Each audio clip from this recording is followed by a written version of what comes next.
Mesdames, Messieurs, peuple d'Afrique centrale, quatre élections, quatre présidents élus par le peuple et privés de leur trône. Et pourquoi? Le premier, c'est d'abord celui qui avait commencé au 20 mars 2016. C'était tout justement Jean-Marie Michel Mokoko. C'était tout justement Jean-Marie Michel Mokoko, ici en photo. Jean-Marie Michel Mokoko avait battu Sassou Nguesso, mais c'est 8%. Mais le dictateur a transformé ces 8% en 60%. Il est resté là. Donc là, il rentre dans sa 35e année de dictature au Congo-Brazzaville. Donc quand vous voyez mon âge, vous dites que il était encore adolescent au moment que le monsieur là arrivait déjà au pouvoir. Plus de 40 ans qu'il est là. Ce qu'on appelle hold-up électoral. Et comme par effet d'entraînement, du Congo-Brazzaville, on arrive le 27 août 2016 au Gabon, voisin. Et là, Ali Bongo fait la même chose. Donc, c'est des bons plans. Donc, on leur a expliqué comment fonctionne le système. Et donc, Ali Bongo passe au détriment de Jean Ping. Et comme on est dans la loi des séries, eh bien oui, il s'arrive au Cameroun au 7 octobre 2018, où Maurice Kamto avait battu Paul Biya, 87 ans. 37 ans déjà au pouvoir.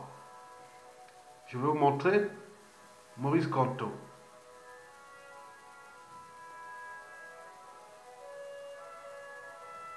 Ouais, il est là. Maurice Kamto a battu Paul Biya.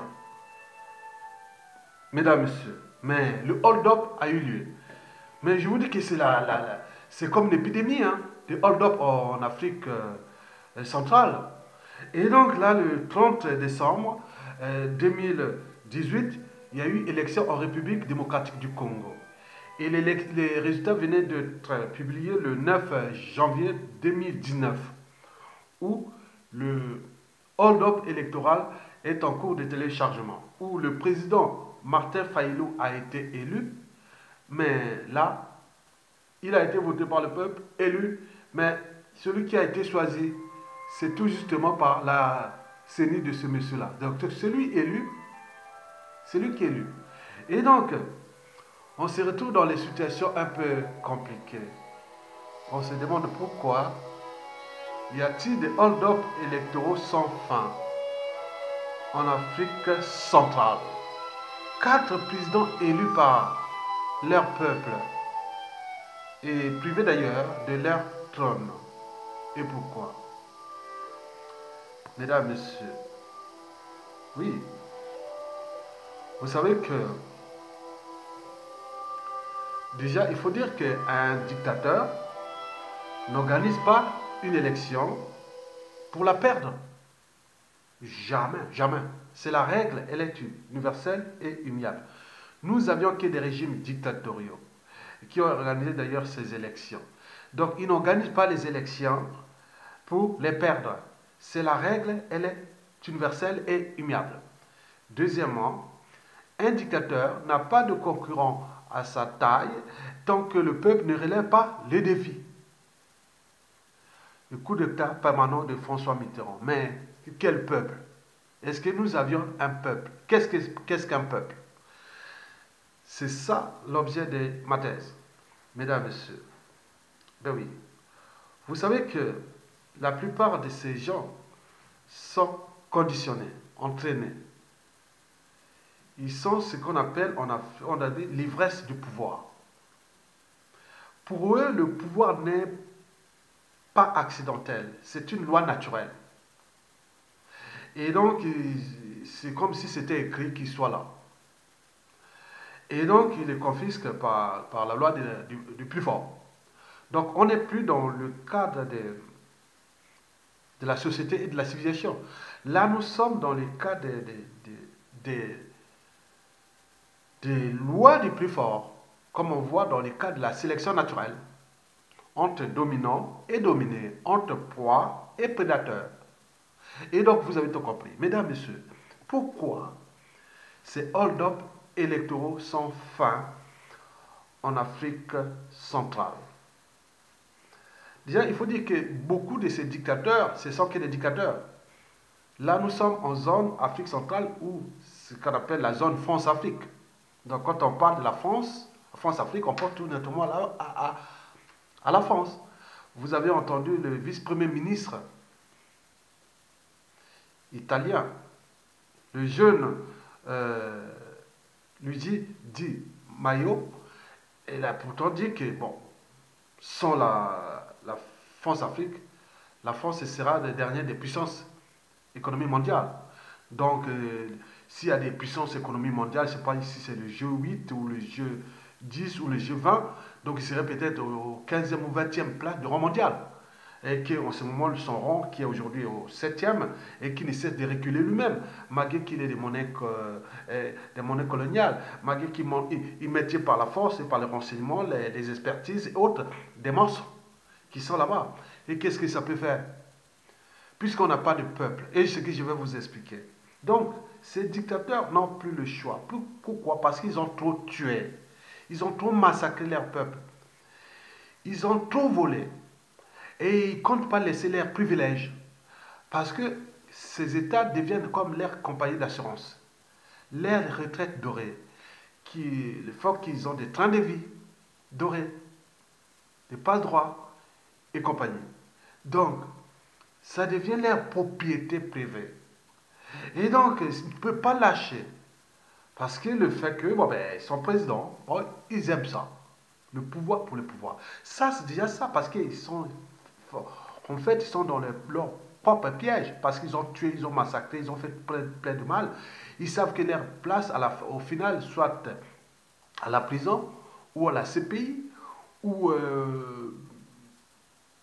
ou même assassiner, carrément. Donc, ils le savent que c'est du danger. Donc, pourquoi ils utilisent tous les moyens de l'État, même la justice électorale, pour se maintenir au pouvoir. Donc, les hold-up électoraux entrent dans les mécanismes de la conservation de la tyrannie ou des régimes dictatoriaux. Ça fait partie des mécanismes de la conservation du pouvoir. Donc, hold-up électoraux, déjà, ça, la première raison qu'ils n'ont plus le choix. Et la deuxième raison, parce que c'est des prisons qui sont sous contrat. Donc, il y a des donneurs d'ordre qui l'ont placé là, qui les encouragent. Par exemple, le cas de cette sous-région, qui regroupe 100% des régimes dictatoriaux, c'est une zone France-Afrique. Et donc, la France-Afrique qui fait la chronique au ce moment. Et donc, vous comprenez les intérêts déjà particuliers de ces gens et de leurs donneurs d'ordre aussi, parce qu'il y a une oligarchie politico-affairiste française et qui est là en France, qui a trouvé la France comme compagnie d'assurance. Et pour les protéger en tant que Français, en tant que moyen de la France, ils vont là-bas s'enrichir là-bas, abusivement, sur le dos des comptes publics de ces pays. Donc aide-moi, le CETEDERA. J'ai la puissance de la France militaire. La France a des bases militaires là. On vous protège. Faites ce que vous voulez. Nous, pourvu que la contrepartie est là, il y a un contrat qui est signé et ils font ça. En même temps que ces pays sont en train de tirer vers le bas. Donc, on parle des intérêts particuliers, des intérêts partisans, hein, le financement occulte des partis politiques, des mallettes et valises africaines, et des choses comme ça. Et n'oublions pas les conflits d'intérêts, parce qu'ils arrivent là-bas. Bon, ben, si une société française n'est pas compétitive par rapport à d'autres marchés, mais lui, il est là, il dit, bon, ben, écoutez, bon, ben, là, ça coûte 10 euros, alors que tous les autres concurrents, ça coûte 3 euros au contribuable ou à l'État de là-bas, mais pour la France, ça coûte 10 euros. Oui, on prend 10 euros. Même si le marché dit 3 euros. Mais c'est comme ça. Parce qu'ils sont là. Donc vous voyez les enjeux qui sont là. Mais je les place toujours la France-Afrique comme le bouc émissaire de nos souffrances. En réalité, c'est d'abord nous-mêmes. Et c'est ce que je vais vous démontrer. Mesdames, Messieurs. Bon. Ceci, ce n'est pas... tout, oui, c'est pas la raison. Moi, je dis que quand on revient que 4 présidents élus par le peuple, ah, élus par le peuple, élus par leur peuple, élus par le peuple. Très bien. Mais quand on regarde de plus près, hein, on se dit, est-ce que c'est vraiment des peuples? Qu'est-ce qu'un peuple? Un peuple doit avoir déjà, il a des droits et devoirs. Droits et devoirs de liberté, de dignité, de justice, même électorale, de devoirs de mémoire et du but même de la condition humaine ou voire existentielle. Mais comme disait Jean-Jacques Rousseau au XVIIIe siècle, si un peuple ne cesse d'obéir, il perd tout naturellement sa qualité de peuple. Par conséquent, il devient très mûr pour l'esclavage. D'ailleurs, Agatha Christie l'avait pourtant dit, un peuple de moutons engendre toujours des gouvernants des loups. Et je l'ai d'ailleurs posé la question de savoir s'il suffisait d'obéir à un pouvoir injuste. Est-ce qu'il est sujet d'une tyrannie? Connaît-il la justice électorale? Mesdames, Messieurs, oui, il me semble que ces peuples où on a fait des hold-up électoraux n'ont que le droit d'aller voter. Ils n'ont que le droit d'aller voter. Mais ils n'ont pas le droit de contester. Sinon, c'est trop risqué. Donc, un peuple qui n'a que le droit d'aller voter, et quel que soit les résultats et autres, on laisse tomber.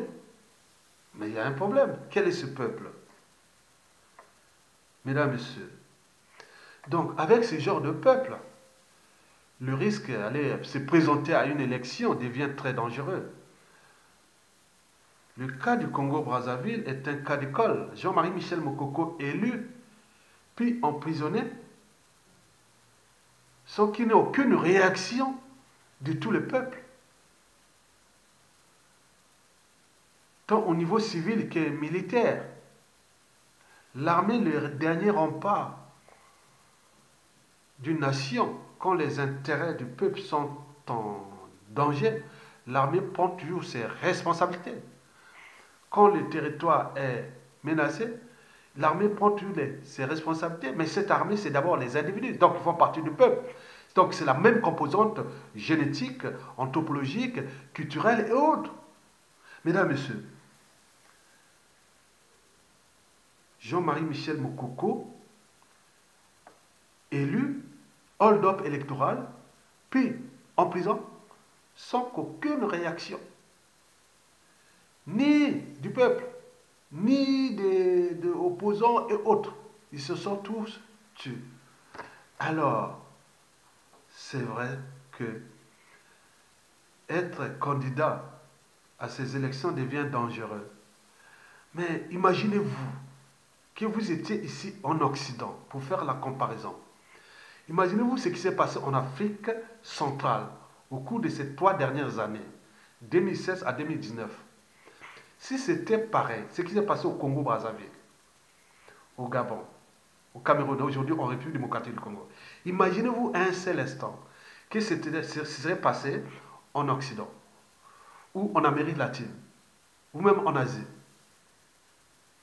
où déjà en Corée du Sud, une présidente a fait des combines de moins de 10 millions de dollars. Corruption. Les jeunes sont restés dans le peuple est resté avec les jeunes dans la rue pendant 4 mois. Jusqu'à ce que la femme soit mise hors d'état de nuit et destituée. Elle est en prison pour 24 ans jusqu'en 2040 à peu près. On a vu ici aussi les gilets jaunes. Et pourtant les conditions de vie ici en France, oui, c'est un problème simplement de pouvoir d'achat. Mais nous, il n'y a pas que le pouvoir d'achat. Il y a beaucoup de la condition humaine exécrable. Mais personne ne bouge. Alors, qu'est-ce qu'un peuple? Mesdames, Messieurs, je pense que ici, si c'était le cas, comme c'est passé comment on appelle ça, en République démocratique du Congo, au Cameroun, au Tchad, au Gabon et au Congo-Brazzaville. Mais je pense que si c'était ici dans le cas d'un peuple, parce que un peuple ne se décrète pas, c'est pas en mettant un groupe d'individus qui dit qu'un peuple. Un peuple doit avoir une histoire, c'est comme, il doit surmonter des épreuves, ensemble, dans l'action. Et c'est à ce moment-là, ça construit un peuple. Et donc, nous n'avions pas de peuple, parce qu'ici, imaginez-vous, ce serait quoi? Ce qui aurait pu se passer.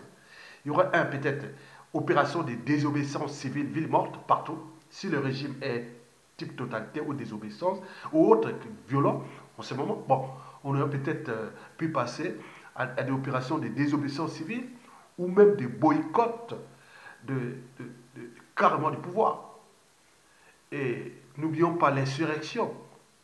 Et n'oublions pas les actions directes, comme on a vu les Brigades Rouges, actions directes à Domoro en Italie, ou d'autres, on a eu beaucoup de sortes, des anarchistes, autres, des attentats sur ces dignitaires-là et autres, celui qui est au pouvoir. Nous avons tout là-bas, ça soit au Congo, bien au Congo, tout ce monde est là. Mais quand on éveille que nous ne sommes pas des peuples, nous sommes des mosaïques, des tribus, chacune avec ses intérêts particuliers et partisans. Et nous trouvons toujours des boucs émissaires, la France-Afrique, et d'autres les opposants, les tribus et autres. Donc, on ne sait pas qu'est-ce qu'un peuple. Et donc, nous avions des droits et des voix. Mais ça ne suffit pas. Cela ne suffit pas. Il faut aussi avoir l'esprit de la liberté et de la dignité, et même de la justice électorale. Ici, non, ce n'est pas possible. Les gens devaient s'indigner, et puis se structurer, s'organiser. Alors là, les actions partout. Ça soit au Congo-Brazzaville, là, et même au Gabon ou partout. Ce serait là. Maintenant là, on laisse ça, c'est l'affaire de cette tribu, et c'est la peur d'avoir. On attend que quelqu'un vienne d'en haut, les opposants, et qui sont déjà parfois associés au régime, ou des moutons bien gardés, bien nourris du régime, et donc vous rentrez dans la nasse du pouvoir. Parce que les opposants en Afrique centrale font partie des stratégies de la conservation de la tyrannie. Ce sont des auxiliaires de la tyrannie. Je ne peux pas comprendre qu'on peut être professionnel de l'opposition. Un opposant est là pour prendre le pouvoir. Mais là-bas, ils sont que des professionnels. Depuis des ans, ils deviennent des opposants de l'opposant. Et donc, le peuple est pris dans la piège. D'un côté, il y a les marteaux d'enclume. D'un côté, il y a le dictateur, le pouvoir, et aussi cette opposition qui est associée ou inféodée au dictateur dans le cadre de la mécanique de conservation du pouvoir. Et en contrepartie, bon, ben, ils ont des privilèges, ils ont des pas de droit, ils ont beaucoup de choses. Le jour où il est opposant, la nuit, on lui donne de l'argent. Hein. Ils ont des trains de vie, les partis sont membres, il n'y a pas beaucoup de gens, les pays dans la merde, comment tout leur argent pour être dans ces conditions. Donc il y a un marché. Mesdames, Messieurs, et qui est ce marché contre le peuple? Et qu'est-ce que ça peut faire? Puisque le peuple n'est pas capable de prendre ses responsabilités. Mesdames, Messieurs, un peuple doit avoir l'esprit de la liberté, de la dignité et de la justice. Bien sûr que dans certains peuples, comme en Occident ailleurs, c'est transmis de manière intergénérationnelle. À l'école, comme dans la vie, on apprend quelqu'un à être, qu'est-ce que c'est la liberté? À défendre sa liberté.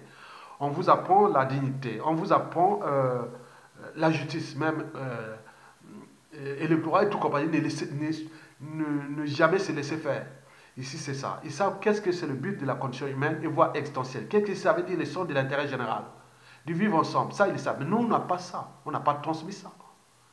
Donc, nous sommes là toujours pour transmettre ou reprendre les erreurs de nos traditions, cultures et même sociétés qui nous ont conduits depuis l'esclavage à nos jours. Ça n'a pas changé en fait. Mesdames, Messieurs, la problématique ici posée, elle est anthropologique et culturelle. On vous a volé votre élection. Et pourquoi le peuple n'est pas capable d'aller défendre ses droits et devoirs? Pourquoi ils attendent qu'il y a quelqu'un en haut qui va donner des ordres alors que ces mêmes personnes sont là? Donc se pose un problème de ce peuple-là. Bon, vous savez que maintenant, en Afrique, pourquoi dans l'Afrique centrale, pourquoi prendre tant de risques d'aller se présenter à une élection? Ça devient risquant. Le cas de Jean-Marie Michel Mokoko qui risque de perdre sa vie. Et le peuple est là, personne ne bouge. Les autres attendent peut-être qu'il va mourir. Et avec les conséquences qui reviendra toujours le problème des tribus. Parce que dans la règle d'or, ne faites pas autrui ce que vous ne souhaitez pas qu'on le fasse sur vous. On donne les signaux d'alerte. On est des lanceurs d'alerte vers des concerts. Pourquoi, même pour une élection, on, on fait un hold-up, on met en prison quelqu'un? Ça se pose un problème. Et pourquoi le peuple n'est-il pas capable de s'entendre ensemble, comme ils ont voté ensemble, le monsieur, pour qu'ils ne soient pas capables, tous ceux qui l'ont à un moment donné sont allés le voter, qui ne peuvent pas prendre les responsabilités sans passer par des intermédiaires qui sont certainement des opposants inféodés au régime. Mesdames, Messieurs, Jean-Marie Michel Moukoko a été d'abord humilié, puis emprisonné. Donc là, comme il est arrivé là parce que c'était cette élection, le peuple était là. Donc c'est le peuple congolais qui a été humilié et puis emprisonné. Ce n'est pas Moukoko qui est là, il est libre d'ailleurs. Il a pris ses risques de défendre ce qu'ils appelaient comme l'honneur. Et là, le peuple n'est pas capable de s'entendre ensemble et pour les libérer. Et tout le monde est là. Vous savez ce qui s'est passé en République démocratique du Congo? Martin Fayulu humilié. C'est le peuple congolais qui est humilié. Au Gabon, Jean-Ping humilié. Mais c'est le peuple gabonais qui est humilié. Maurice Kanto, pareil, humilié.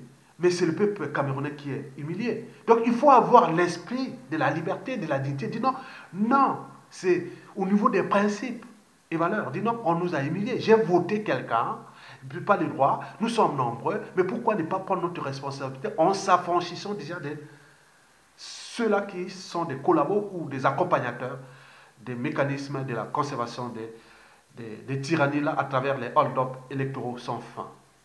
Mesdames, Messieurs, pourquoi ne pas s'affranchir de ces gens-là? C'est-à-dire ces régimes politiques et leurs accompagnateurs. Le peuple est libre. Un dictateur n'a pas de concurrent à sa taille tant que le peuple ne relève pas le défi. Mais là, on ne peut pas. Et donc, la situation elle devient difficile. Puisque, puisque nous, déjà au XVIIIe siècle, au XVIIe, je dirais, que le code noir, les gens là sont en train de légiférer les codes noirs. Parce qu'on s'est demandé, est-ce que l'Africain est-il humain? Est-ce qu'il a une âme, une conscience? Est-ce qu'il est raisonnable? Est-ce qu'il sait, que c'est la liberté, la dignité? Est-ce qu'il sait défendre ses droits? Mais quand ils sont arrivés là, au XVIIe siècle, quand on mettait ce code noir, on dit non, mais ils sont là, les noirs étaient là, on les a mis en esclavage. Vous ne pouvez pas vous défendre. Les autres se sont battus, se sont défendus. Mais on respecte les gens qui savent se battre. Mais nous avons renoncé à nos droits et devoirs. Celui qui renonce à ses droits et devoirs, ou même à les premières et fondamentales des droits de l'homme et des citoyens, qui sont d'abord la liberté, la dignité, et puis la justice. Mais si on renonce à ça, donc vous êtes mûrs pour l'esclavage, comme disait déjà Jean-Jacques Rousseau. Mesdames, Messieurs, donc, nous avions des soucis à se faire. Parce que les gens se demandaient, est-ce que l'Africain connaît la honte, la dignité, la justice? Est-ce qu'il peut respecter les règles, même communes, qu'on voit dans les sociétés constituées? Donc c'est douteux à cette échelle du bassin du Congo. Mais c'est pas que là, à l'extérieur, on parle du bassin du Congo, l'Afrique centrale, bien sûr. Mais tous ceux qui sont originaires de ce bassin, qui sont cadres civils, politiques et militaires à travers le monde entier, votre continent à cette échelle est humilié par nous-mêmes, puisqu'on n'est pas capable en tant que peuple de défendre nos droits et dignités. L'anthropologie politique, sociale et culturelle est posée. Oui, mesdames, messieurs, avons-nous franchi les barrières de la raison, de l'esprit critique, de la conscience et du respect des règles communes qu'on appelle institutions, constitutions? On fait les justices électorales, on sait que oui, on mon âme et conscience, je n'ai pas gagné, je le laisse. Mais pourquoi toujours dans la négation de tout ce qui est de l'ordre et de la nation, de tout ce qui est respect des règles communes, c'est-à-dire ce qu'on appelle dans les sociétés constituées? Mais nous sommes là en train de destituer nos sociétés. Donc nous sommes en présence des sociétés destituées par nous-mêmes, étant donné que les peuples là ne peuvent pas prendre les responsabilités. Pourquoi? Parce que Nous, déjà en Afrique, on a toujours tendance à conserver le pouvoir, à ne pas respecter même des règles quand on est au pouvoir. On pratique les hold-up électoraux, on interprète le droit et les institutions quand on est au pouvoir. Une fois qu'on n'est plus au pouvoir, on les dénonce. Et c'est sans fin. Mesdames, Messieurs, et oui, ceci dit, il faut le dire que nous avions des soucis. Les gros soucis. Parce qu'en réalité, nous sommes des mosaïques de tribus, chacune avec ses intérêts particuliers et partisans. En Afrique, et surtout en Afrique centrale, on regroupe presque la moitié des tribus du continent. Quand on voit toute l'Afrique centrale, c'est la moitié des tribus du continent. 2500 tribus en Afrique. Nous avions la moitié. Dans toute l'Afrique centrale. Au Cameroun, au Tchad, au Centrafrique, au Gabon, au Congo-Brazzaville, en République démocratique du Congo, au Sud-Soudan, en Ouganda, au Rwanda, au Burundi, en Zambie et en Angola. La moitié des tribus du continent. Et comme les gens ont toujours, c'est-à-dire, avant d'être homme politique, on est avant tout d'appartenance tribale. Les gens ont tendance à, dans cette crise de civilisation, ils ont tendance à ramener, à être travailler avec les gens de la tribu, à faire confiance que les gens de leur tribu. Même s'ils peuvent les niquer comme ça. Mais non, c'est pas grave, on y va. C'est ça le problème. Parce qu'on n'a pas encore franchi la barrière de la raison. C'est ça le problème. Il n'y a rien de plus élevé que la raison. Parce que la conscience, c'est dans la société d'appartenance. D'où le bac 2015, série ES en philosophie. Ici en France, on s'est demandé, la conscience de l'individu est-elle le reflet de la société d'appartenance? Oui, à partir de la société à laquelle on appartient, oui. Parce que, bon, ben, oui, d'abord, la raison, oui, la raison. Il n'y a rien de plus élevé que la raison. Mais il y a cette conscience psychologique, mais il reste aussi la conscience morale. C'est lié à la barrière entre le bien et le mal. Mais ça, c'est un autre point, en fonction de la société.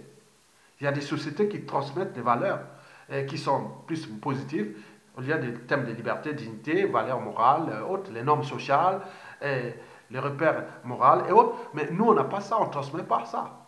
On joue à la culture des émotions, on conçoit une société dans les émotions. Donc nous sommes une mosaïque des tribus qui nous pose vraiment des soucis parce que prenez le cas du Congo-Brazzaville où Guy Parfait Kolela, la tribu de la Congo, de Brazzaville, là. Parce que Brazzaville, la capitale de Brazzaville du Congo, est en terre tequée et Larry Congo. Et donc la majorité des populations de Brazzaville là sont des Larry Congo. Et donc celui qui maîtrise euh, le leader d'opinion ou le leadership de cette tribu, donc il peut les manipuler à volonté. Le cas de Guy Parfait était un cas d'école. Au moment où le président Mokoko est resté là dans la situation difficile, mais lui, il a immobilisé toute une ville de Brazzaville parce qu'il contrôle, ça dit attendez, attention, attention, ne sortez pas, hein, sinon Sassou Nguesso va vous tuer, hein, vous tuer. Donc, comme les gens,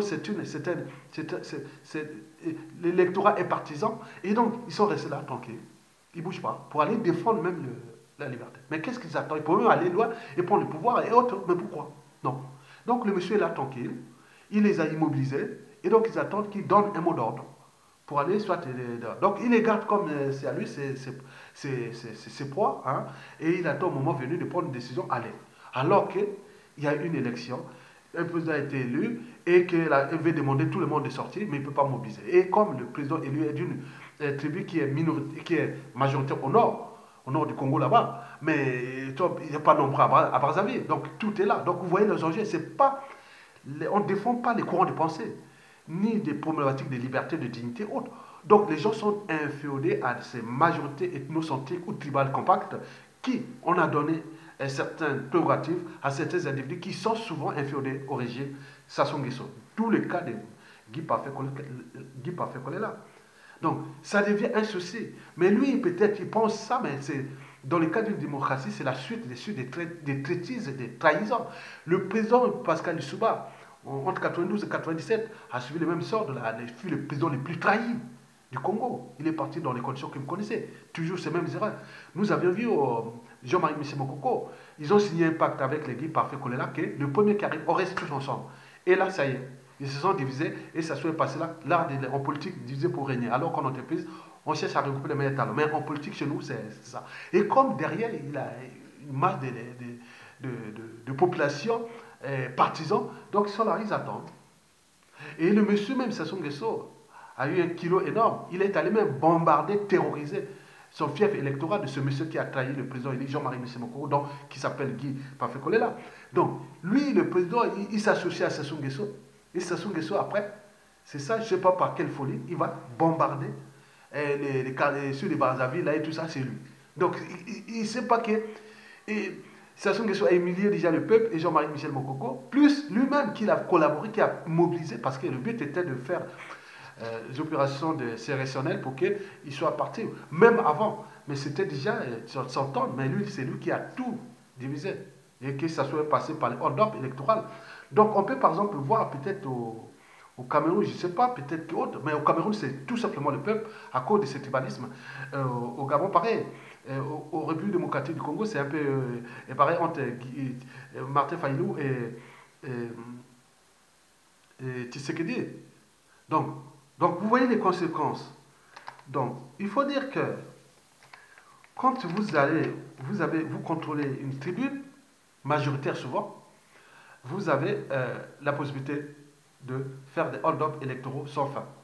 C'est ça le problème. Parce que les gens n'ont pas franchi les barrières de la tribu et aussi de la raison.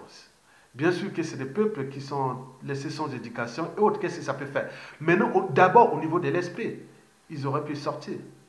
Même s'affranchir de ces gens qui les ont immobilisés. On leur a donné toutes les méthodes pour faire des opérations de désobéissance civile, ville morte, pour que le pays soit paralysé, personne ne bouge. Avec ce peuple-là, il y a un problème. Donc, les Congolais ne bougent pas. Et ce n'est pas que politique, mais même les conditions de vie. Ils deviennent tous comme des rats. Les conditions de vie exécrables. Un pays aussi riche. Aujourd'hui, surendetté, qui est en train de se noyer. Et autres, ils sont là, ils disent la faute à qui? Mesdames et messieurs. Donc, se présenter à une élection présidentielle, là-bas, ça devient des risques. Donc, il faut faire attention. Donc, comme disait Albert Einstein, la folie, c'est toujours répéter les mêmes erreurs qu'on croit obtenir des résultats différents. Donc, il faut changer de paradigme et surtout de méthode. Donc, par conséquent, sinon, si on arrêtait les élections présidentielles au suffrage direct, parce que ça pose problème. Parce que là, bon, le risque est grand. Parce que si vous allez au suffrage électoral, suffrage présidentiel direct, vous avez d'abord des risques de hold-up électoraux. Ça, c'est son problème. Deuxièmement, il risque d'humiliation, de déclassement, de prison, comme le cas de Jean-Marie Michel Mokoko. N'oublions pas d'assassinat et de laisser le pays pour compte et continuer la dictature. Et pour combien de temps encore? Donc, c'est risque d'aller à l'abattoir. Donc, il faut éviter de se présenter à ces débats. Donc, j'ai dit, suite à ces problématiques qui sont d'abord anthropologiques, et puis politiques et sociales, donc culturelles d'ailleurs, parce que nous n'avons pas transmis ces valeurs de dignité, de justice. On n'a pas le son de dire non, comme ici, vous voyez, non, c'est pas possible, c'est insupportable, on ne peut pas, il se suture, il y aura des chaos dans tous ces pays-là. Mais là, ils sont là, ils regardent. Ils cherchent, l'opposition politique va parler, et autres. Non, vous êtes un peuple, vous êtes souverain. Chacun de nous a un pouvoir. Tout individu est un pouvoir. Vous êtes un pouvoir. Donc le pouvoir du peuple, c'est la somme de pouvoirs individuels. Donc si chacun individuellement renonce à son pouvoir, la somme, voilà, donc il n'y aura pas, oui, il n'y aura pas de pouvoir du peuple. Puisque individuellement, vous avez renoncé à votre pouvoir. Moi, je suis un pouvoir. Je parle, je publie, j'éduque, je suis un pouvoir. Mais si vous êtes nombreux avec un pouvoir, le pouvoir, c'est pas autre, c'est une composante, un pouvoir d'un peuple, c'est d'abord la composante du pouvoir individuel. Donc, ça veut dire que la densité ou la majorité de ces peuples n'ont pas de pouvoir. Ils ont renoncé à leur pouvoir. Comme disait déjà Henri Mortel dans La Marée d'Histoire, qui est dans un pays, il n'y a que deux partis. Ceux qui osent dire non et agir, et ceux qui ne l'osent plus. Mais quand ceux qui ne l'osent plus dépassent en nombre considérable ceux qui l'osent, le pays est foutu.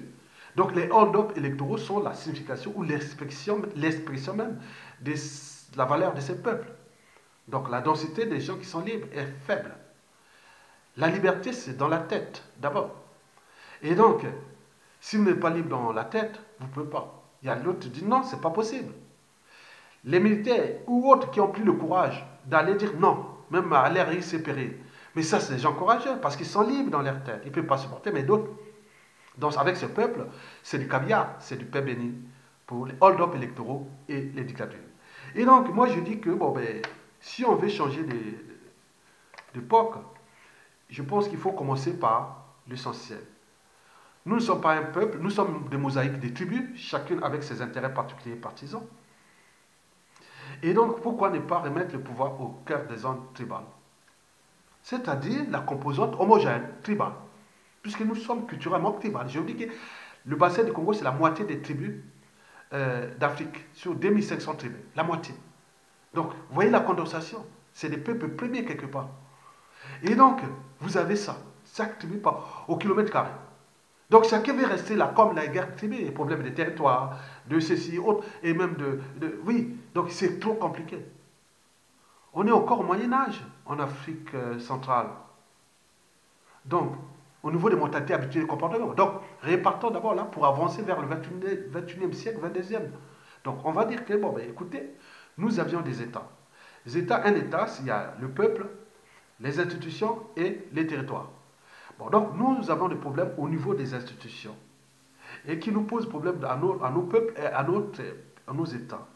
Mais pourquoi ne pas remettre le suffrage universel au niveau des zones tribales? Et le pouvoir suprême sera par manière indirecte. C'est-à-dire, le suffrage direct est fait au niveau des tribus, où il y a des majorités ethniques sont compactes, ils sont entre vous. On va vous mettre les gens qui sont entre vous. Délimiter ces régions qui sont liées à des majorités ethniques. Toutes les régions de la bassin du Congo sont riches. On vous donne des pouvoirs semi-autonomes à cette échelle. Vous êtes entre vous. Et donc vous allez élire dans votre carré, qui sera une région où il y a des ethnies compactes, ils sont ensemble, hein, ils parlent ensemble, ils se connaissent. On laisse les pouvoirs là. Donc ils vont élire les maires de leur région ou province, plus les délégués, les députés de leur région, hein, ou de leur province, qui vont être l'assemblée régionale ou provinciale, où il y aura un président semi-autonome, un président qui sera élu par cette députation à cette échelle de manière semi-autonome entre eux. Et puis les députés vont aussi lire les députés qui vont aller à l'échelon national. Et donc, tout ce monde-là vont former ce qu'on appelle les délégués à la Convention nationale. Et donc, par exemple, le cas du Congo-Brazzaville, nous pourrons en arriver jusqu'à 15, on pourra arriver de 1500, hein, disons 1500 délégués. Et ces gens-là vont aller à la Convention, aux sessions ordinaires, pour aller élire le président de la République, hein, qui sera élu par suffrage indirect, mais qui n'aura qu'un mandat symbolique, un mandat de 7 ans non renouvelable symbolique, mais également c'est qu'il sera élu par critères avec ses projets. Le Premier ministre, pareil, c'est lui qui va diriger tout le pays, mais lui c'est aussi sur projet, critères et autres à cette convention nationale. Et donc pendant 7 ans, ils vont travailler et il y aura une motion de censure au milieu, une motion de confiance au milieu de sa mandature, et si ça marche, et il continue. Donc on peut trouver des solutions. Donc le pouvoir suprême et du Premier ministre sera par voie indirecte, suprême indirect. Et donc on donne beaucoup plus de responsabilités au niveau des régions et des tribus. Et qu'ils ont tous les potentiels, parce que nous sommes dans le bassin du Congo. Il y a les forêts, les lots et tout compagnie. Ils ont tout. Donc, ils pourront remplacer les écosystèmes, exploiter les ressources naturelles, mais il y aura aussi des ressources stratégiques qui sont pour le niveau national. Donc, il faut tout repenser, la répartition des ressources et des compétences. Mesdames, Messieurs, peuple congolais, donc vous l'avez compris, ce que je tenais à vous dire, et bon vent à tout le monde et à bientôt.